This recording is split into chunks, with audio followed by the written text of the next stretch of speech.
footsteps behind you as you enter the woods.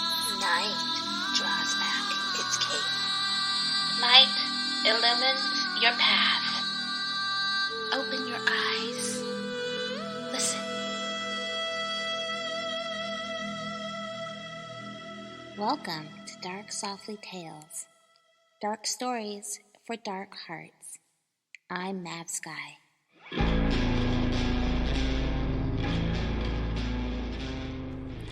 Good evening, and welcome to your nightmares. And another episode of your favorite storytelling podcast, Dark Softly Tales.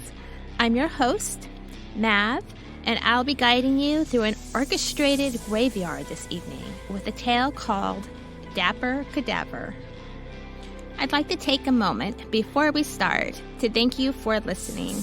I'm so excited about getting this podcast off the ground, and I'm very happy to report that Dark Softly Tales is ranking in the top 100 of its subcategory on iTunes. Yay!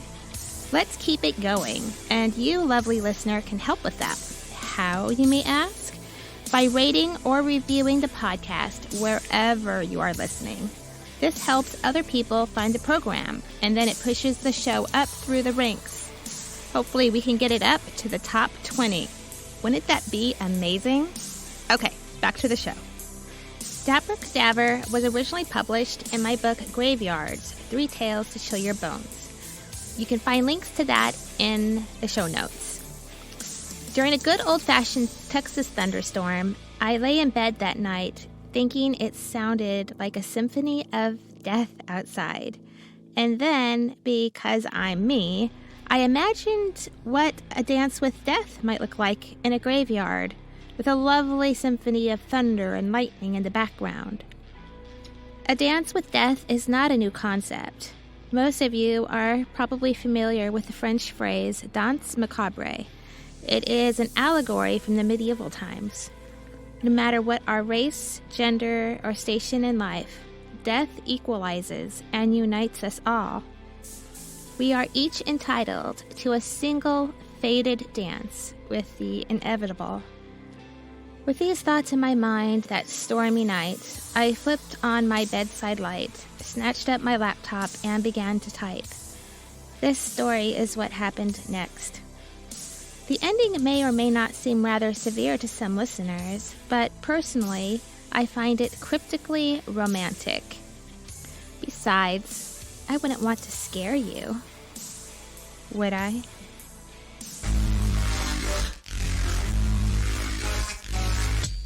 Take my hand and hang on tight as we journey into the dark softly.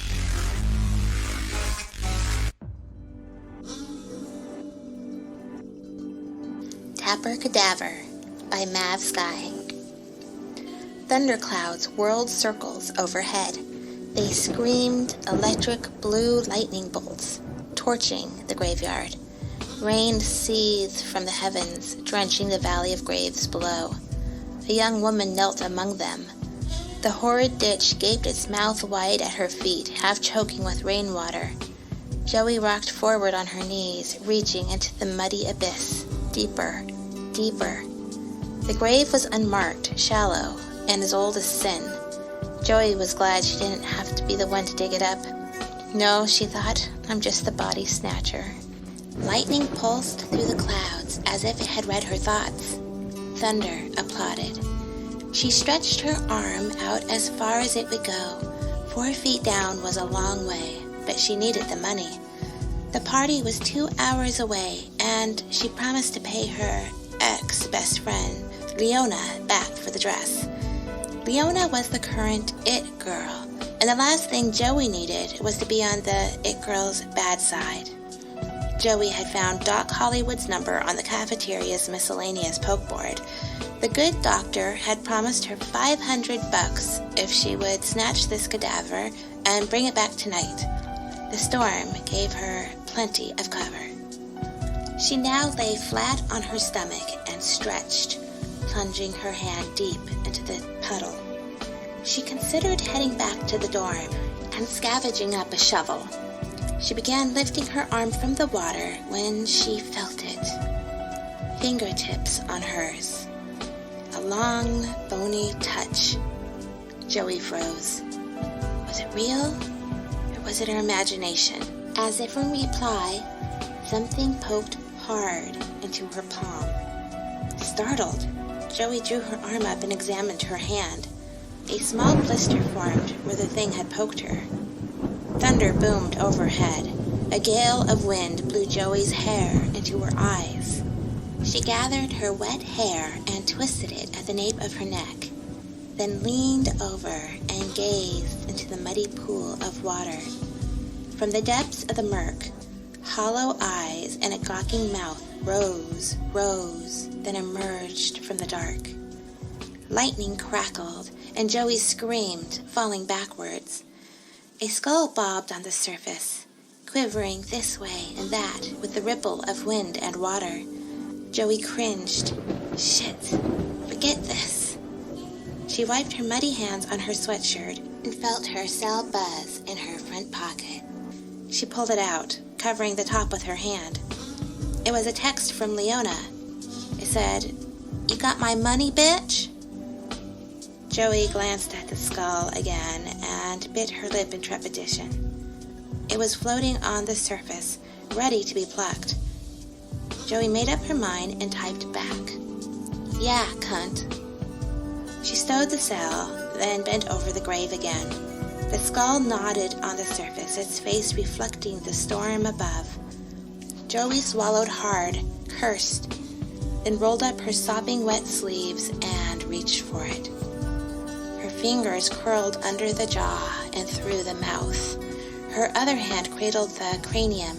It vibrated with the energy of the storm beneath her hands. Joey hesitated, only to be poked again beneath the surface of the water. Ow! But when she tried to lift her hand, something scratched it, wrenching her hand and the skull back into the puddle. Ow! She frantically twisted her arm this way and that, but something clung on. A crack of thunder sizzled the sky in electric blue.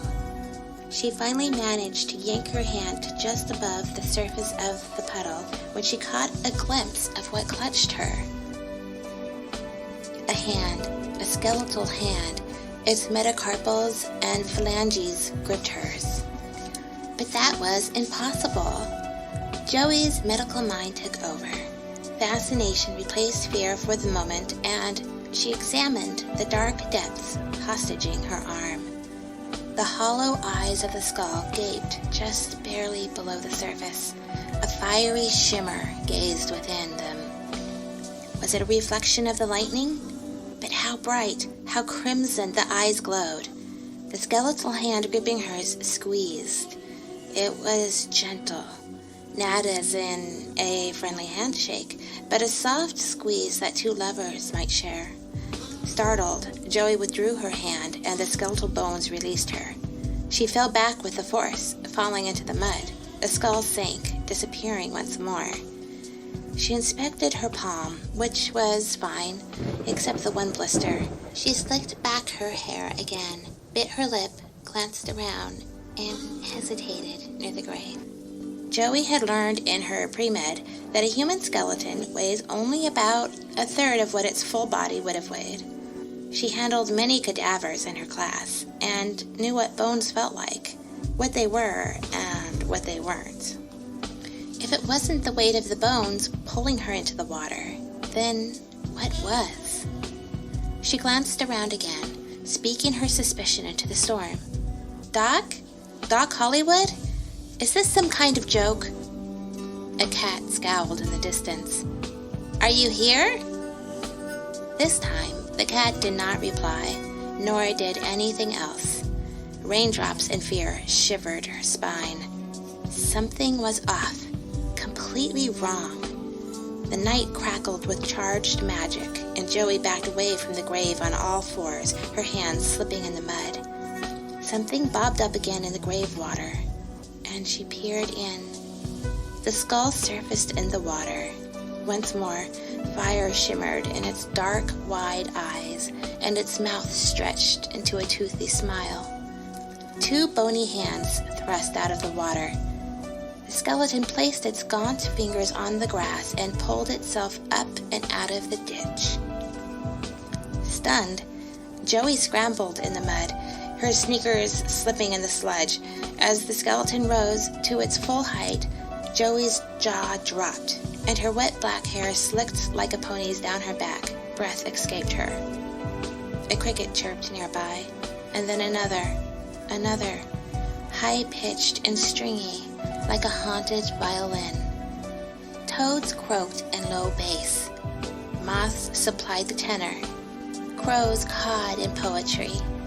The skeleton threw its arms to the skies like a dark king would to his kingdom, and his soldiers obeyed.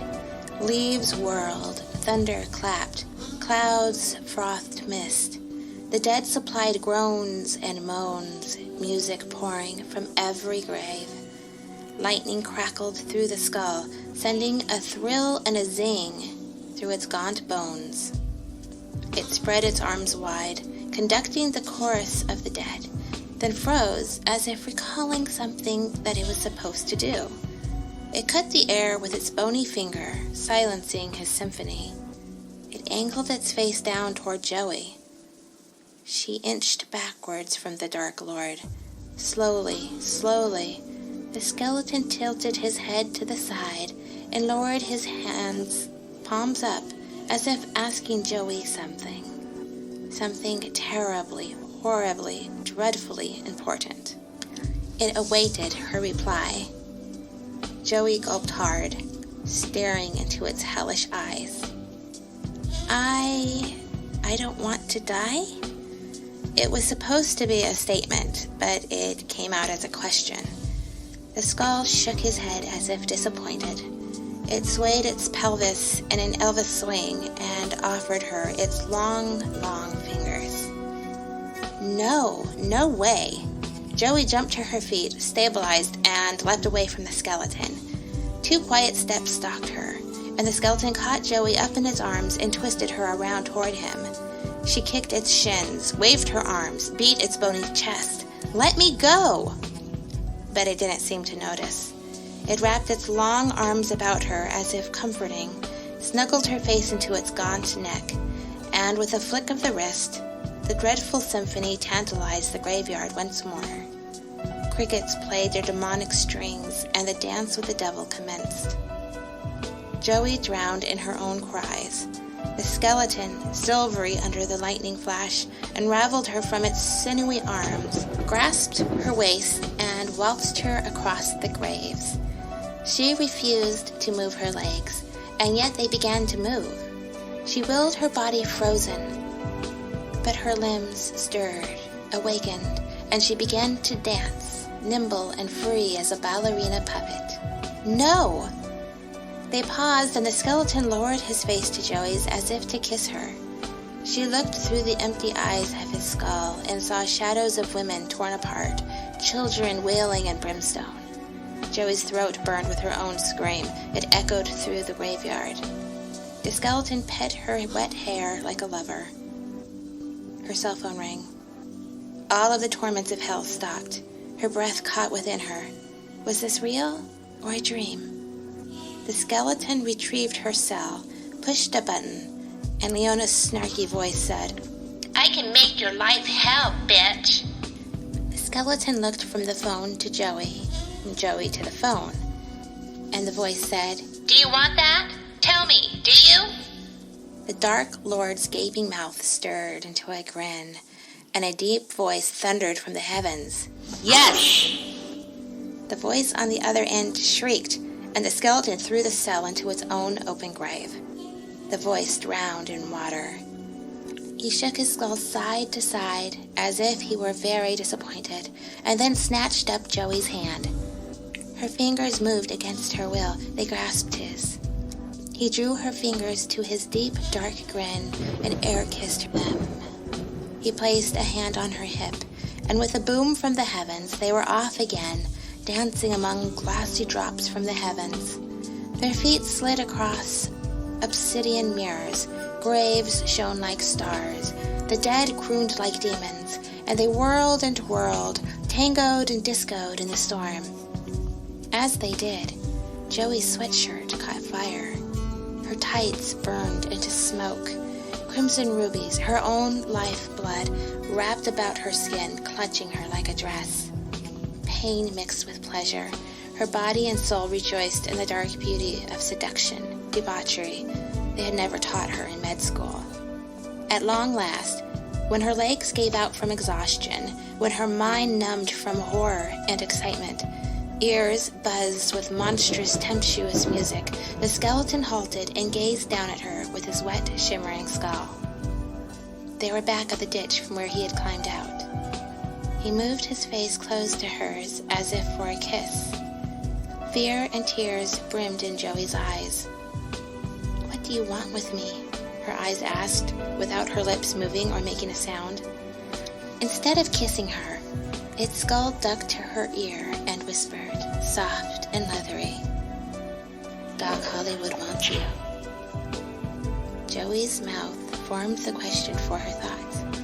Me? But he wanted you.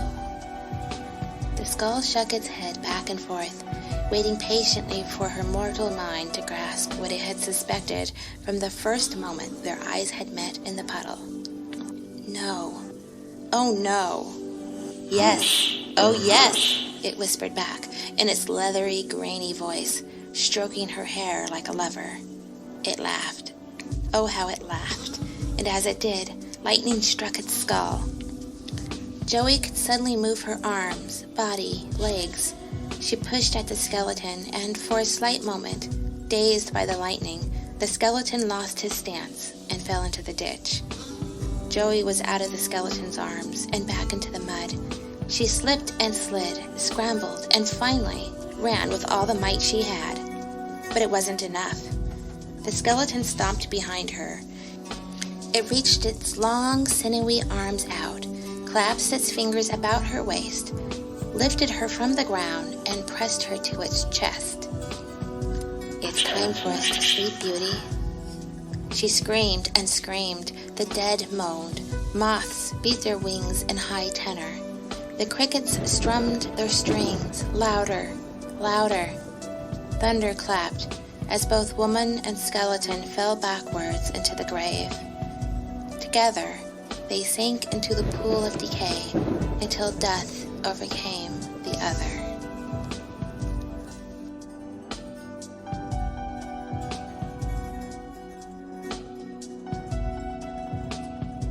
Who likes dark stories? People who have experienced a touch of the dark side. People who are a little wiser to the world. People who like their bones chilled and their spines tingled. People like you and me. It's hard to find a story these days that ride on the dark side with a touch of whimsy, humor, and heart. Mav Sky spreads her dark wings and solves this problem for you. Head on over to Amazon and type Mav Sky's name into the search engine. Mavskye. At Amazon, you'll find her Tales to Chill Your Bones series, Girl Clown Hatchet series, Supergirl series, her cult classic novel, Wanted Single Rose, and, of course, her brand new release, Cold Hangs the Midnight. Choose your dark flavor and head on over to Amazon today.